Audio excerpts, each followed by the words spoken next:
Hello বন্ধুরা, রাধে রাধে। তোমরা কেমন আছো? নিশ্চয়ই ভালো আছো। আজকে হচ্ছে 29 মার্চ, অমাবস্যা। আজকের দিন কিন্তু খুব ভালো।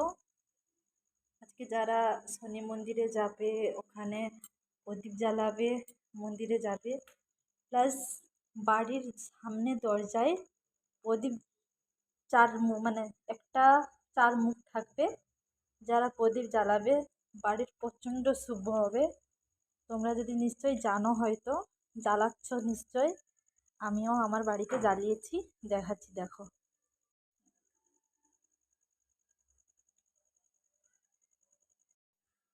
আমি শনি মন্দিরে গেছিলাম, ওখান থেকে এসে সময় ছিল 8টা 18তে, ওই টাইমটাইতে জ্বালিয়েছি। তোমরা যদি জ্বালিয়েছো প্লিজ কমেন্ট করে জানাও। বাই, টাটা, ভালো থাকো।